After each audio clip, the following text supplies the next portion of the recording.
More video nasties. Let's do this. There's no particular theme to this part, although all the 5 movies that I'm gonna talk about today were not successfully prosecuted back in the video nasties era. So maybe we could say that they're relatively not as nasty.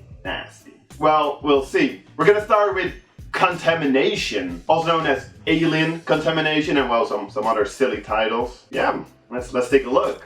Foremost, this movie was made to cash in on the success of Alien by Ridley Scott, which was released only 1 year prior to Contamination. Yeah, the Italians liked to do that back in the days, as we've seen with more movies on this list. Before I saw this one for the first time, I always only knew this movie as that one movie with the exploding bodies effects. Yeah, exactly, those. Because that's really all this movie has to offer. I counted them. In total, there's 7.5 of these. The half one is this mouse. I don't know. I couldn't count it as a whole one. We have Ian McCulloch, perhaps best known for his role in Lucio Fulci's Zombie, playing a bitter badass, slapping women around. No, don't worry. He only does that once, and well, she kinda asked for it. He went to Mars and saw scary alien eggs, but nobody believed him. But now the eggs are on Earth, and he with these other 2 are on a quest to find out how and why. These eggs, they cause people to explode.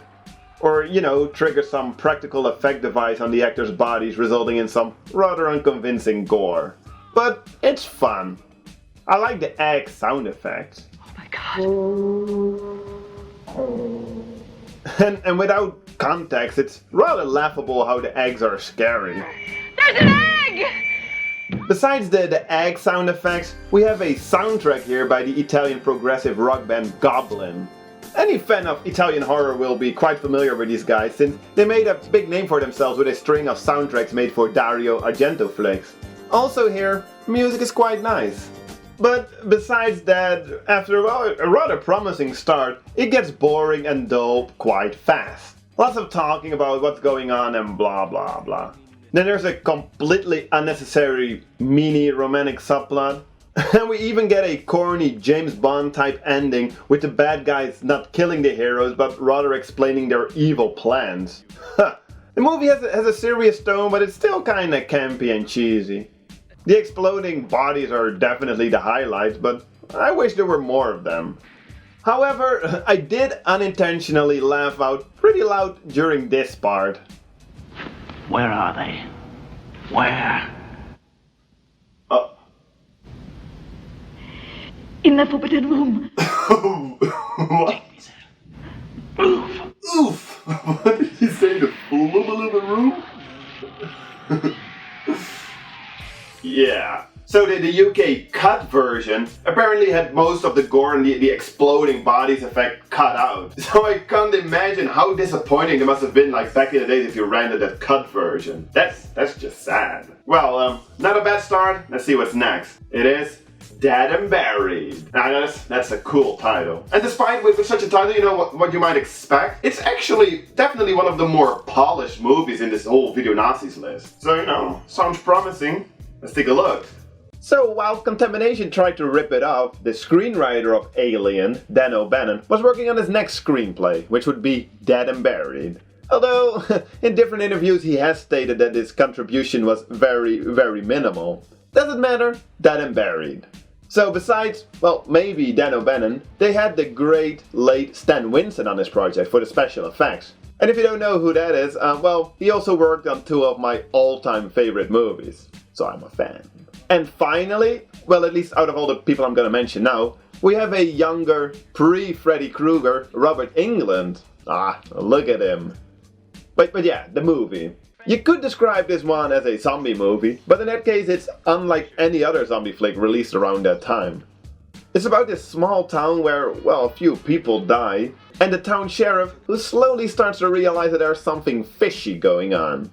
It actually sets up a good mystery, and although it takes a little while, the reveal is nice and ends with a cool twist. So yeah, it can be violent at times. The first kill is quite gruesome actually. Not gory, but this is not nice. And this is never nice. The infamous Well, is it infamous? I mean, it's not that well known, this movie in general, I think. Okay, so the melting face scene, it's a little disappointing with its obvious fake head. It's actually hard to really say anything about this one. Besides it being rather slow, it's actually pretty good. It has a very gloomy look and atmosphere, and well, the cinematography is definitely above par compared to all the other video nasties, which keeps it quite interesting. I do not know if in the end everything, like plot-wise adds up or makes sense, but hey, if you're okay with a slow 80s horror pace, it's definitely worth checking out.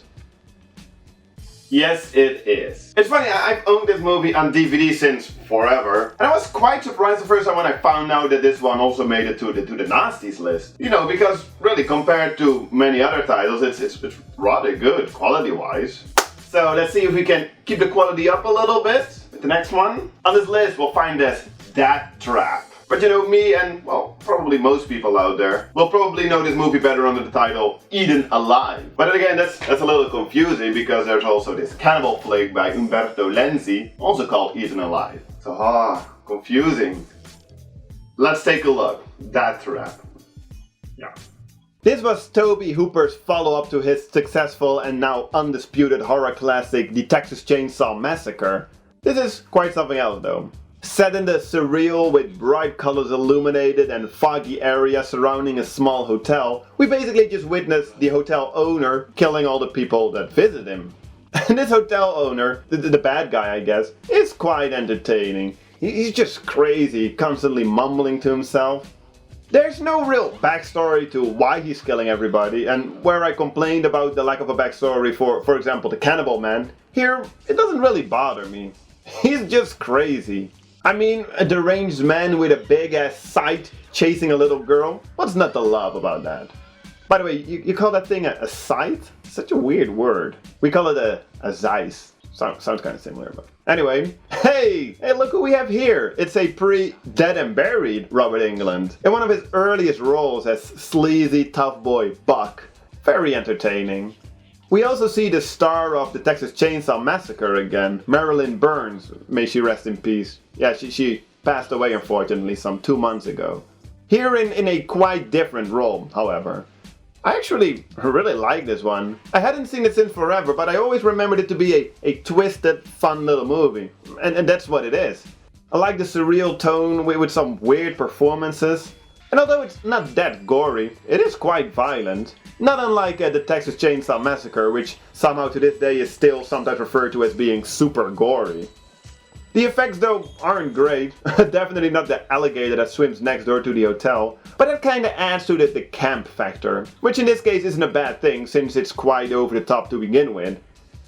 It's obviously not flawless, but for that reason it would be a great candidate for a Hatchet-style remake, like throwback 70s in this case horror. Yeah, I would watch that. But until that happens, this is definitely one of the more enjoyable entries on this list. The Texas Chainsaw Massacre ironically never made it on the list, but there is another Tobe Hooper flick that we'll encounter later, which is, definitely not as gritty or gruesome as those two. But first, Deep River Savages, or the Man from Deep River. I mentioned this movie before in the previous video while talking about cannibal movies, because this one is now widely regarded to be, responsible for the whole cannibal craze in Italy in the era 70s, early 80s. So, whoa, it's quite an honor. Let's see. Well, for being the infamous godfather of the cannibal flick, there's surprisingly little cannibal action. As a matter of fact, it takes a staggering 1 hour and 7 minutes before we see the first cannibal. And there's really only just one scene of cannibalism. So, what do we get? Well, it's more a jungle adventure movie, but that just doesn't sound as cool or edgy as cannibal flick. So this Caucasian male photographer from London is in Thailand and goes into the rainforest to take some pictures. We get some nice locations, but uh-oh, he is captured by a local tribe. They use him as a slave, but he slowly wins their trust. First and foremost, this girl who sort of gets the hots for him, and who wears a lot of makeup for a member of a local tribe. And also the fact that the guy miraculously knows how to treat a kid with diphtheria helps a lot with winning their respect. Although I haven't seen that movie, it's technically just a Mondo-fied, that's probably not a word, but it sounds pretty cool. A Mondo-fied version of A Man Called Horse that came out 2 years earlier. That movie also shows a Caucasian Englishman being captured by, well, in this case, a native tribe, where he slowly wins their trust and starts to respect their lifestyle. And you know, that's really not a bad idea or a concept for a movie, you know? In this case, it's definitely not as exploitive as other entries in the cannibal genre, although we do get quite some animal cruelty. A monkey, a snake, crocodile, a goat. Is it actually also considered animal cruelty when it's two animals fighting each other? I don't even know. It's very watchable. It has some iconic scenes. I don't know why, but they're strong images. Maybe it's just because they're featured on different posters though. So yeah, it's definitely not a bad movie. No masterpiece either, but it's just simply not a bad movie. I honestly don't really know what else to say about this one. It's interesting from a historical point of view, but it's also just pretty interesting in general to see. Which brings us to the last movie. Delirium. And you know what they sometimes say, to keep the best for last? Well, in today's video, that couldn't be farther from the truth. Let's see. This movie is so obscure that there's only this crappy VHS transfer available. The quality is quite bad. You can barely read the opening credits. And then when the movie starts, you can barely see what's going on because it's too dark. I don't really know what this is. It starts out as a slasher flick with this Vietnam veteran who turned into a misogynistic killer who preys on some of the dumbest girls, even for slasher flick standards. See here, he picks up a random girl, almost gets her killed in a car accident, and then she still decides to go skinny dipping right in front of him. On the other hand, it's about this underground organization who hire Vietnam veterans to, I don't know, take the law in their hands by killing people. But what you actually get is mostly just these two inept cops trying to solve all the murder mysteries. It's just talking and questions and talking and questions. Not that exciting. Or better yet, just plain boring. The cinematography is as basic as possible. Really, it's just point at the actors or the action and roll camera. The killings during the first part are more or less the highlights. There are some gory killings, but really nothing mind-blowing. It's the perfect example of a movie that would have been long forgotten if it wasn't for the fact that it appeared on the Video Nasties list. So it's not very surprising that it barely has 100 votes on IMDb. The director apparently went on to direct quite a number of movies, but not anything that I, or any of you probably, have ever heard of.